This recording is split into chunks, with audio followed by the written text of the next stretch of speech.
عرفنا إن الست دي جوزها توفى في حادثة من قريب، وظروفها على قدها خالص ومعاها 4 أولاد. فقررت أروح أشوف وضعها بنفسي وأشوف هقدر أساعدها إزاي. يلا بينا نصنع سعادة جديدة. السلام عليكم. ازيك؟ عامله ايه؟ الحمد لله. لا، ايه الاخبار؟ الحمد ازيك؟ لله بخير. عامل ايه؟ الحمد لله. سألنا في المنطقة هنا على حد بيبيع سمك، ايوه قالوا لنا البيت ده الست دي عندها سمك والسمك بتاعها حلو.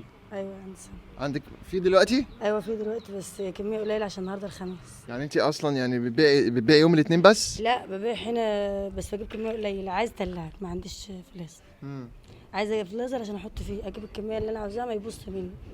يبقى موجود على طول باستمرار، ما اروحش ان انا اجيب 2 كيلو وارجع وكده. اللي بيرقد معايا بيبوظ مني. فاهمني؟ اه فاهم. اللي بيرقد بيبوظ لان الدنيا حر كمان.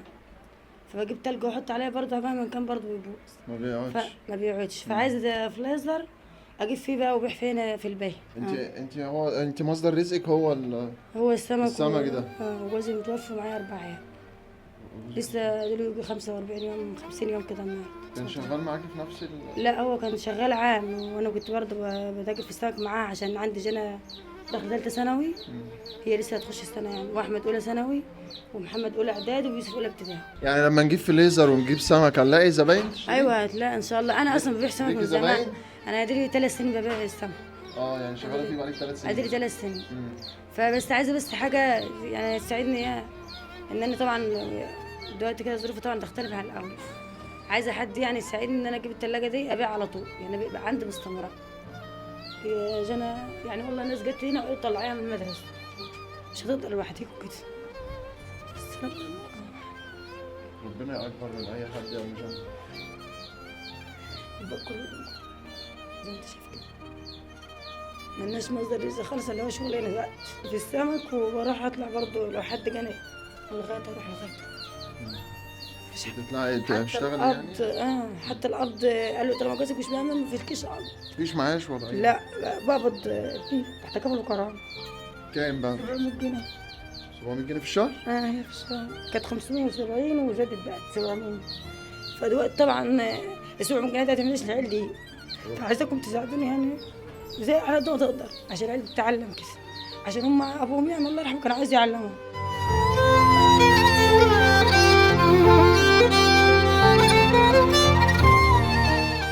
طب اديني شويه يا مجان وهرجع لك تاني. مش انت نفسك في دي فريزر؟ ايوه ان شاء الله. خلاص سيبها على الله. الست دي عايزه دي فريزر عشان توسع المشروع بتاعها وتجيب سمك وهتزود فراخ وحاجات زي كده. نجيب لها دي فريزر؟ في حد قريب نجيب منه دي فريزر؟ نشوف هنا ان شاء الله هنلاقي؟ يلا بينا.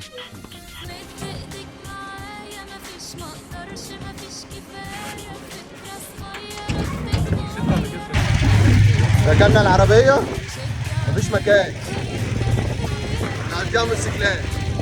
جبنا الديب فريزر اهي، الرجالة معاها ديب فريزر اهي. هنروح نوصل الديب فريزر وبعد كده بقى ايه نروح لمكان العربية. ان شاء الله هنلاقيها موجودة مكانها بإذن الله. السلام عليكم. ازيك يا حاج عاملة ايه؟ الحمد لله والله. بصي تعالي كده. انت طلبتي ايه؟ طلبت ثلاجة. احلى ديب فريزر لحد الله عندي. يخليك الله يخليك. الف شكر. متشكرين قوي يا جماعه. ربنا يبارك لك. الف شكر. استنى ننزله بقى، يلا افتحي لنا الباب ده. استنى يا شباب اشيل معاكم.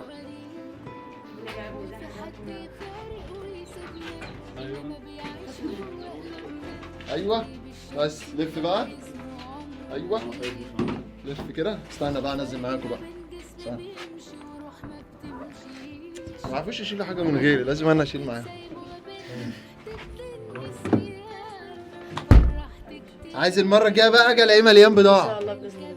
سمك بقى وفراخ ولحمه باذن الله والمره الجايه هنتغدى عندك. ان شاء الله باذن الله. هتغدينا؟ باذن الله ربنا يخليكم لينا. الف شكر. ربنا متشكرين يبارك قوي. لك يا رب. الف شكر واتشكركم. المبلغ ده كمان امسكي الف شكر. تجيبي بيه بضاعه. إن شاء ما احنا مش هنحط فيه ورق، هنحط لا. فيه ايه بضاعه. اجيب ان شاء الله باذن الله. خلاص ان شاء الله باذن الله. اجي المره الجايه بقى ايه. هتلاقوا فيها السمك والله ان شاء الله. ان شاء الله باذن الله. ماشي. عايز كل الناس ألف. اللي حواليكي واللي في كل آه. مكان يشتروا منك ان شاء الله باذن الله. باذن الله تعالى. باذن الله ربنا يجعلك ميزان حسنات. ربنا يبارك الف فيك يا شكر. رب. ربنا يخليك. متشكره جدا والله. يلا تأمرينا بحاجه. الله يخليك. يلا ألف سلام شكر. عليكم. مع السلامه.